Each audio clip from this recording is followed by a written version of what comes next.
Students, आज हमारी चर्चा का विषय है अमेरिका की संघीय विधायिका, जिसे कांग्रेस के नाम से जाना जाता है। अमेरिका में संघात्मक शासन व्यवस्था है और संघीय स्तर पर कांग्रेस को विधायी संस्था के रूप में संविधान निर्माताओं के द्वारा स्थापित किया गया है, संवैधानिक प्रावधानों के माध्यम से। ये जो संघीय विधायिका है अमेरिका की कांग्रेस, उसके 2 सदन हैं, यानी ये द्विसदनात्मक विधायिका है। प्रतिनिधि सभा इसका पहला किंतु निम्न सदन है और सीनेट दूसरा किंतु उच्च सदन है। अमेरिकी संविधान निर्माता वास्तव में जॉन लॉक के उदारवादी विचारों से प्रभावित थे और इसीलिए अमेरिका में सीमित शासन की स्थापना करना चाहते थे, क्योंकि सीमित शासन के अंतर्गत ही जनता के अधिकारों और स्वतंत्रताओं की सुरक्षा हो सकती है, ऐसी उसकी मान्यता थी। और यही मान्यता पहली बार जॉन लॉक के द्वारा अपने चिंतन में व्यक्त की गई। तो जॉन लॉक के विचारों को अपना आदर्श मानते हुए अमेरिकी संविधान निर्माताओं ने अमेरिका जैसे देश में वैसी ही व्यवस्था की। सीमित शासन के सिद्धांत को मान्यता देते हुए उनके द्वारा शक्ति पृथक्करण के सिद्धांत को अपनाया गया, जिसके अंतर्गत शासन के जो 3 महत्वपूर्ण कार्य होते हैं, कानून बनाना, कानून को लागू करना और कानून का उल्लंघन करने वालों को दंडित करना, ये तीनों कार्य 3 पृथक अंगों में निहित किए गए: विधायिका, कार्यपालिका और न्यायपालिका। इन तीनों अंगों को एक दूसरे से स्वतंत्र बनाया गया और अपने अपने क्षेत्र में सर्वोच्च बनाया गया। जहां तक कांग्रेस का प्रश्न है, कांग्रेस विधान निर्माण के क्षेत्र में स्वतंत्र और सर्वोच्च संस्था है। हालांकि अमेरिका में ब्रिटिश संसद के संप्रभुता के सिद्धांत को नहीं अपनाया गया है, लेकिन इसके बावजूद अमेरिकी कांग्रेस, जो वहां की विधायिका है, संघीय विधायिका, वो वहां की राजनीति में, वहां की राजनीतिक व्यवस्था में केंद्रीय भूमिका निभाती है। अमेरिकी संघ में जैसे जैसे केंद्र सरकार की शक्तियां बढ़ी हैं, वैसे वैसे कांग्रेस की भूमिका भी निर्णायक मोड़ पर पहुंची है और कांग्रेस जो भी निर्णय लेती है कानून बनाकर, उससे न केवल अमेरिका की घरेलू राजनीति प्रभावित होती है, बल्कि एक महाशक्ति के रूप में अमेरिका अंतरराष्ट्रीय राजनीति में भी अपनी महत्वपूर्ण भूमिका निभाने में सफल होता है। कांग्रेस के निर्णय अंतरराष्ट्रीय क्षेत्र में भी महत्वपूर्ण प्रभाव रखते हैं। जहां तक संविधान की बात है, संविधान का अनुच्छेद 1 इस विधायिका की चर्चा करता है, यानी कांग्रेस की चर्चा करता है। अनुच्छेद 1 के अनुसार संघीय विधायिका के रूप में द्विसदनीय कांग्रेस की स्थापना की गई है और उसे महत्वपूर्ण विधायी अधिकार सौंपे गए हैं। कांग्रेस का कार्यालय जो है वो वॉशिंगटन डीसी के कैपिटल हिल्स में स्थित है। ये जो तस्वीर आप देख रही हैं, ये अमेरिकी कांग्रेस की है, जो कैपिटल हिल्स में वॉशिंगटन डीसी में स्थित है।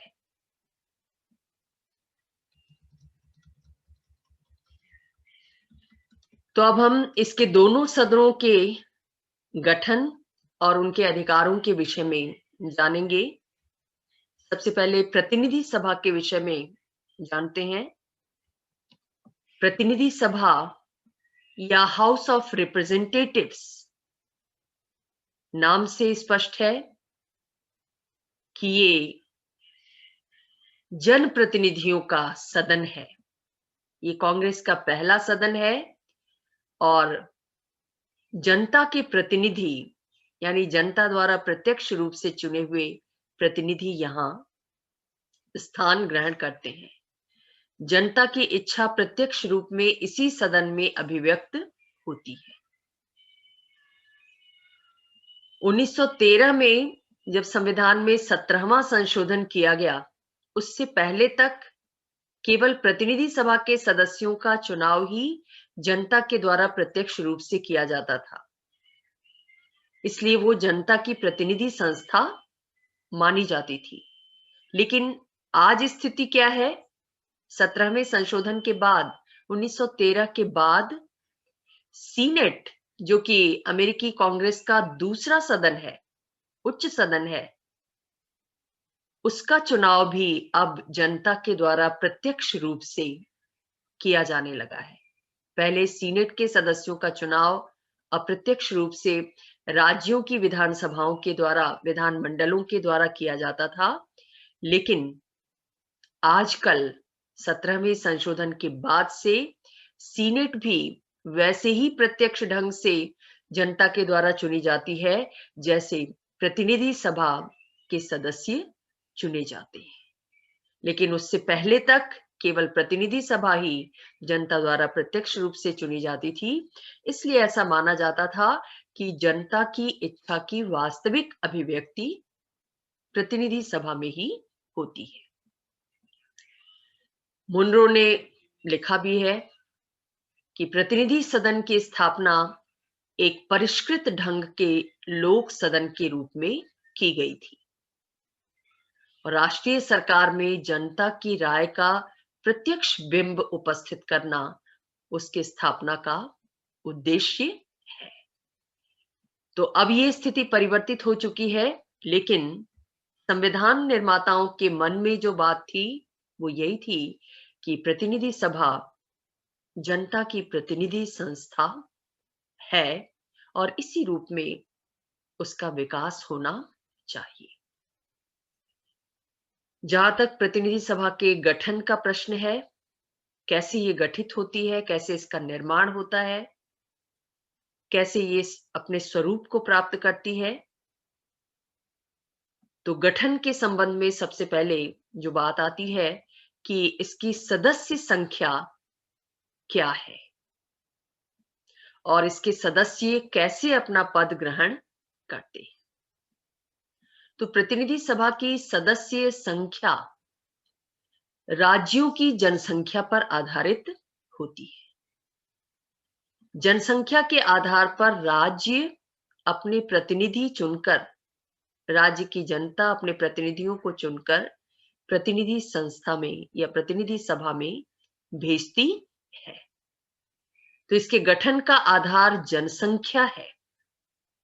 जैसे जैसे जनसंख्या में परिवर्तन होता रहता है, वृद्धि होती रहती है, वैसे वैसे इसकी सदस्य संख्या में भी परिवर्तन होता रहा है। हालांकि अपनी सदस्य संख्या के निर्धारण का अधिकार स्वयं कांग्रेस को प्राप्त है। कांग्रेस ही यह निश्चित करती है कि उसकी सदस्य संख्या कितनी होगी जनसंख्या के अनुसार। लेकिन शर्त यह रहती है कि हर राज्य से कम एक प्रतिनिधि अवश्य चुना जाना चाहिए। 1789 में जब अमेरिकी संविधान लागू हुआ था, इलेक्शन हुआ था, तो उस समय जो पहली प्रतिनिधि सभा थी उसमें केवल 65 सदस्य ही थे। 65 मेंबर्स डिसाइड किए गए थे स्वयं कांग्रेस के द्वारा कि प्रतिनिधि सभा के सदस्य इतनी ही संख्या में होंगे। लेकिन जैसे जैसे जनसंख्या बढ़ी, स्वाभाविक रूप से इसकी सदस्य संख्या भी बढ़ाई जाती रही कांग्रेस के द्वारा। लेकिन 1941 में कांग्रेस ने एक कानून पारित करके प्रतिनिधि सभा की सदस्य संख्या स्थायी रूप से 435 निश्चित कर दी। अब 435 सदस्य हैं हाउस ऑफ रिप्रेजेंटेटिव्स के और 6 अन्य सदस्य कोलंबिया और कुछ अन्य महत्वपूर्ण जिलों के द्वारा पृथक रूप से चुने जाते हैं। 435 सदस्य निश्चित है, लेकिन जैसे जैसे अमेरिकी राजनीति में कुछ जिलों की भूमिका महत्वपूर्ण होती जाती है, वैसे वैसे उन जिलों को पृथक रूप से अपने कुछ प्रतिनिधियों को चुनने का अधिकार दे दिया जाता है कि वो अपने जिले विशेष से प्रतिनिधि सभा के लिए सदस्यों का चुनाव करेंगे। तो अब ऐसे 6 सदस्य और हैं जो इन जिलों के द्वारा, महत्वपूर्ण जिलों के द्वारा प्रतिनिधि सभा के लिए चुनकर भेजे जाते हैं। तो 435 और 6 मिलाकर 441 सदस्य इस समय प्रतिनिधि सभा में हैं। इन सदस्यों के लिए योग्यताएं क्या होंगी? कौन प्रतिनिधि सभा का सदस्य बन सकता है?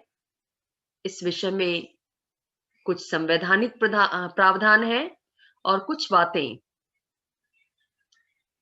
प्रथाओं पर आधारित हैं, व्यावहारिक राजनीति पर आधारित है। संविधान क्या कहता है कि कौन बन सकता है सदस्य प्रतिनिधि सभा का? प्रतिनिधि सभा के इलेक्शन में उम्मीदवार के रूप में कौन खड़ा हो सकता है? सबसे पहले योग्यता बताई गई कि ऐसा व्यक्ति जो कम से कम 7 वर्षों से अमेरिका का नागरिक हो, वो प्रतिनिधि सभा का चुनाव लड़ सकता है। यहां ध्यान देने योग्य बात यह है कि प्रतिनिधि सभा का सदस्य बनने के लिए अमेरिका का जन्मजात नागरिक होना जरूरी नहीं है।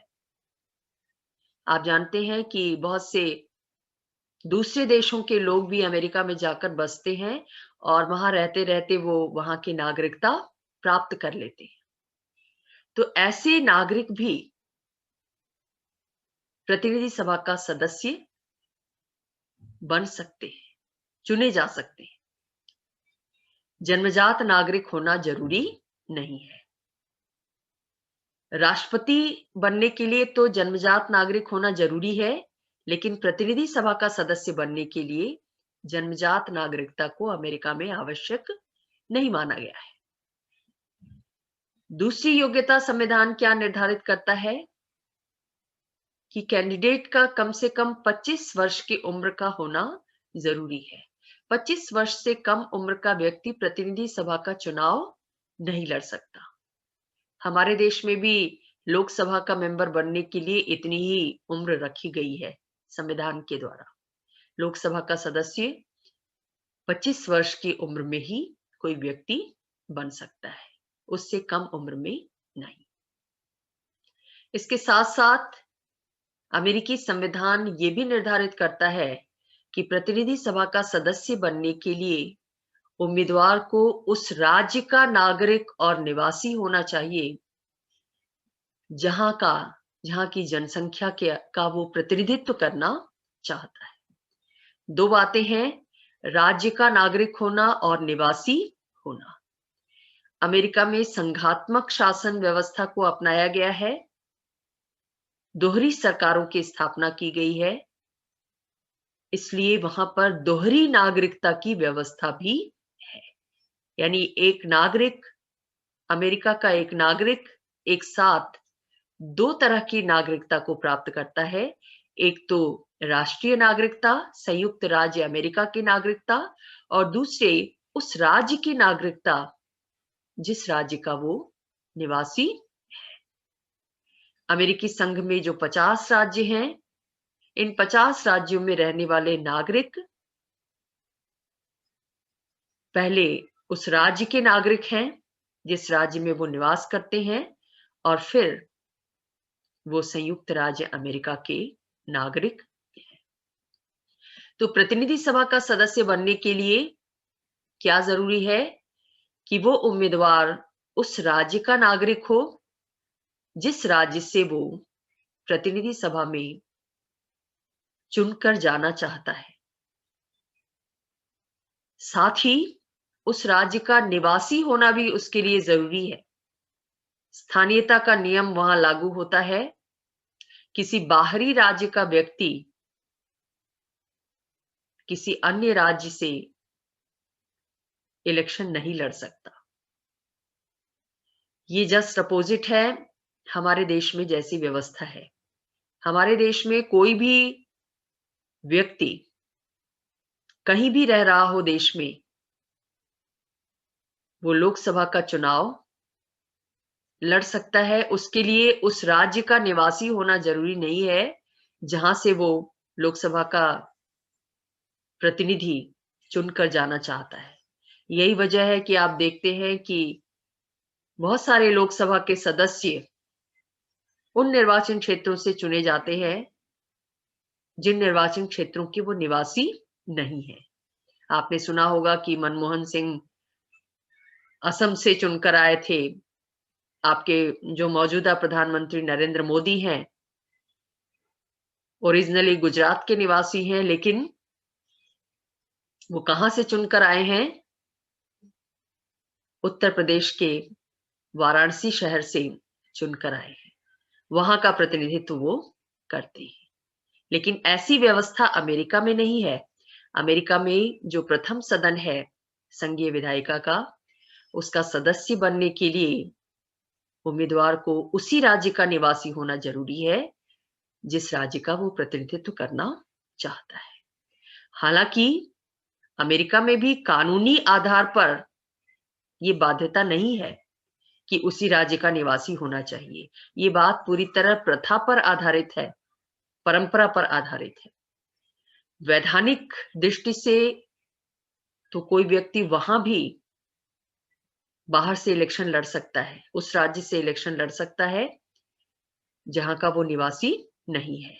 लेकिन ऐसे उम्मीदवार को अमेरिका में झोली वाला भिखारी कहा जाता है, कारपेट बेगर कहा जाता है, क्योंकि वो स्थानीय लोगों के विरुद्ध चुनाव में उतरता है।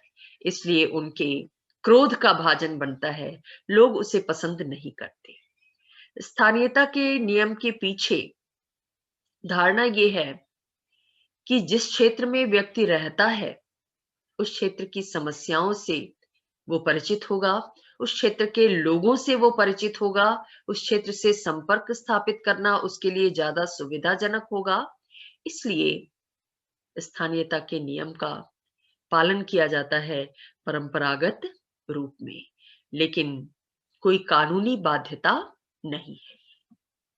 आमतौर पर व्यावहारिक दृष्टि से वही व्यक्ति प्रतिनिधि सभा में चुनकर जाता है जो जनता के बीच लोकप्रिय होता है और जिसका जनता से प्रत्यक्ष संपर्क हो पाता है, स्थानीय राजनीति में जिसका प्रभाव होता है। तो ये थी सदस्यों के लिए योग्यताएं। अब बात आती है कि इन सदस्यों का चुनाव कैसे होता है।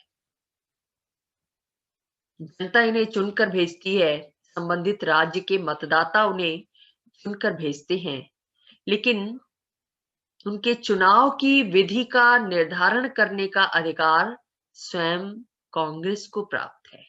यानी कांग्रेस ही ये तय करती है कि उसके सदस्य किस समय, किस स्थान से और किस विधि के आधार पर चुने जाएंगे। उनके चुनाव का तरीका क्या होगा, इस विषय में कानून स्वयं कांग्रेस के द्वारा बनाए जाते हैं। कांग्रेस जो इस संबंध में कानून बनाए हैं, उसके अनुसार प्रतिनिधि सभा के सदस्यों का चुनाव अमेरिका के वयस्क मतदाताओं के द्वारा, वहां भी वयस्कता की उम्र 18 वर्ष है, यानी 18 वर्ष के प्रत्येक वयस्क नागरिक को प्रतिनिधि सभा के चुनाव में वोट डालने का अधिकार है। तो वयस्क मतदाता एकल सदस्यीय चुनाव क्षेत्र के आधार पर और सामान्य बहुमत प्रणाली के आधार पर प्रतिनिधि सभा के सदस्यों को चुनकर भेजते हैं।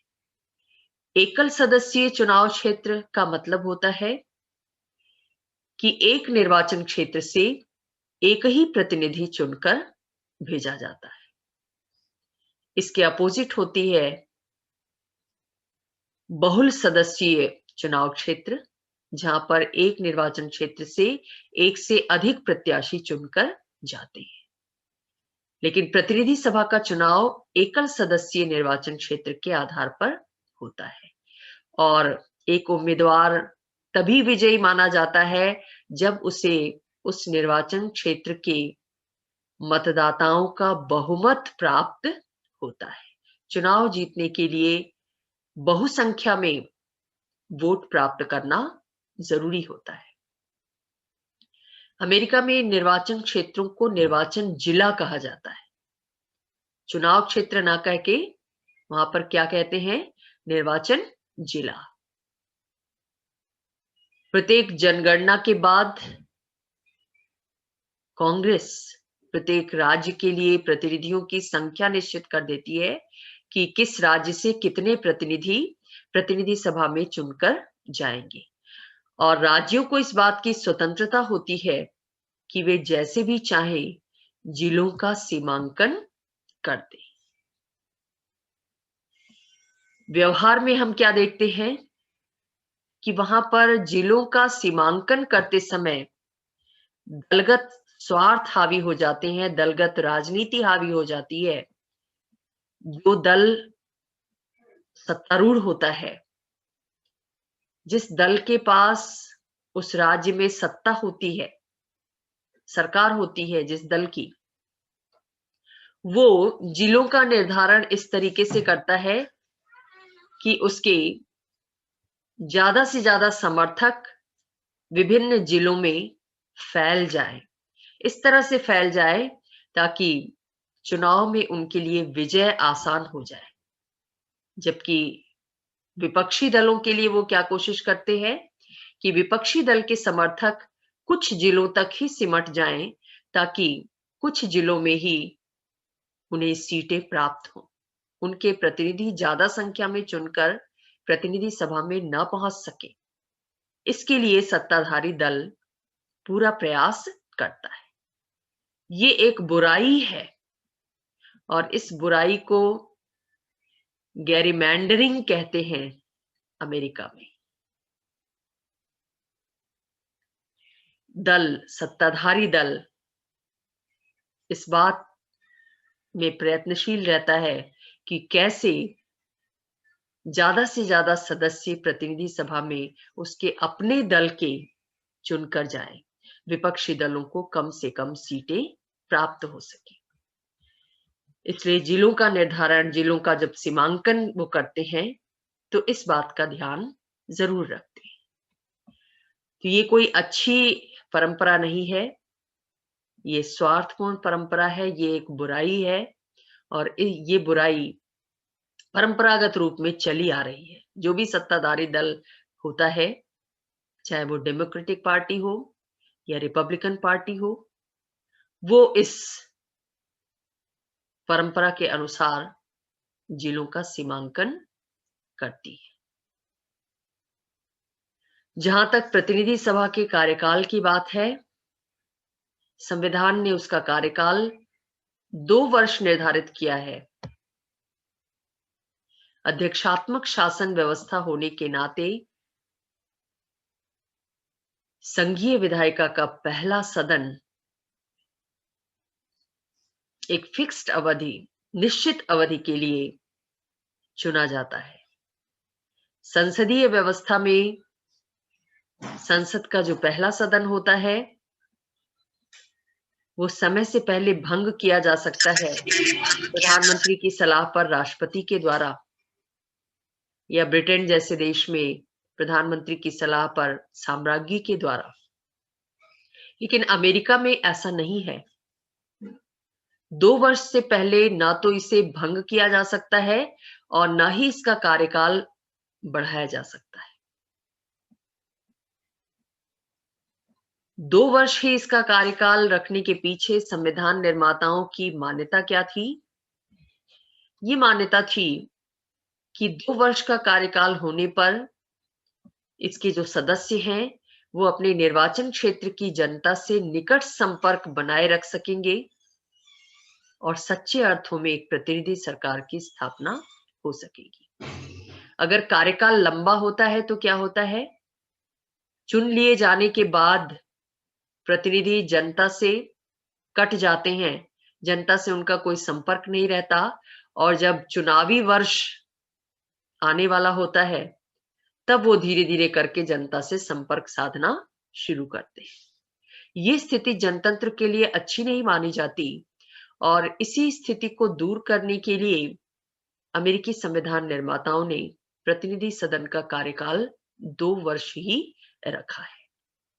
हालांकि आलोचक इसकी आलोचना करते हैं और ये कहते हैं कि 2 वर्ष का समय किसी भी प्रतिनिधि संस्था के लिए बहुत कम होता है, क्योंकि जो प्रतिनिधि नवनिर्वाचित है, नया-नया चुनकर गया है, पहली बार चुनकर गया है, उसके लिए अपने कार्य को समझने में ही बहुत ज़्यादा समय लग जाता है। जब तक वो अपने काम को समझ पाता है, तब तक पता चलता है कि उसका कार्यकाल समाप्त हो गया। वो फिर से चुनावी गतिविधियों में लिप्त हो जाता है। तो ये आलोचकों का व्यू पॉइंट है, उनका दृष्टिकोण है, लेकिन संविधान निर्माताओं की जो भावना थी वो ये थी कि कार्यकाल छोटा होने से जनप्रतिनिधि निरंतर जनता के संपर्क में बने रहेंगे, उनकी आवश्यकताओं को निकटता के साथ समझेंगे, उनकी समस्याओं का समाधान करने के लिए प्रेरित होंगे, उनकी निरंतर सक्रियता बनी रहेगी। वो एक बार चुन लिए जाने के बाद निश्चिंत नहीं हो जाएंगे। ये उनकी भावना थी। विशेषाधिकार और उन्मुक्तियां भी प्राप्त हैं प्रतिनिधि सभा के सदस्यों को, जैसा कि अमूमन हर देश में विधानमंडल के सदस्यों को प्राप्त होती है।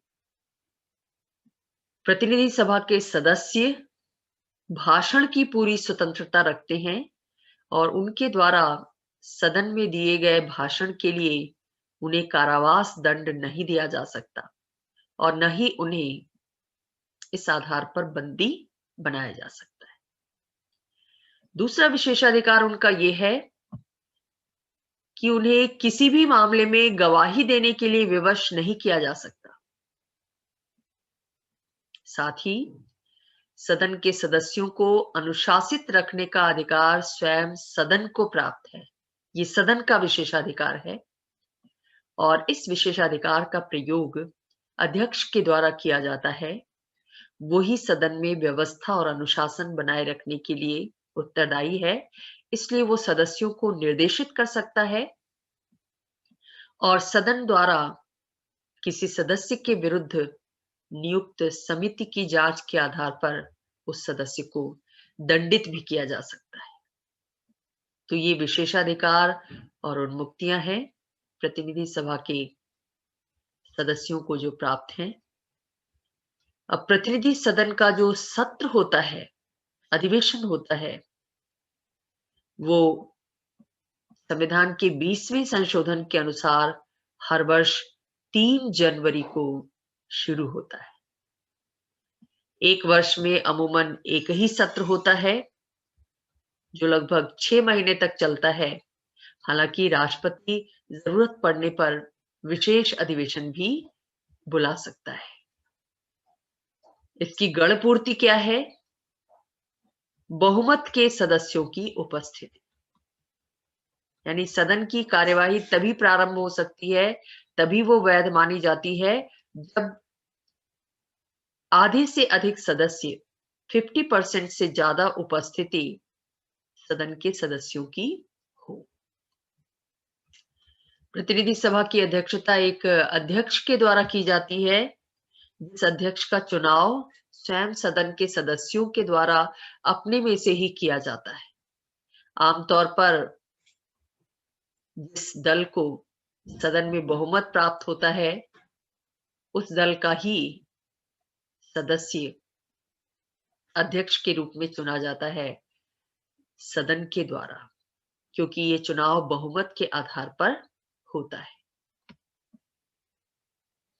अमेरिकी प्रतिनिधि सभा का स्पीकर दलीय दृष्टि से स्वतंत्र तो नहीं होता, जैसा कि ब्रिटिश संसद का, कॉमन सभा का स्पीकर होता है, लेकिन शक्ति की दृष्टि से वो महत्वपूर्ण है।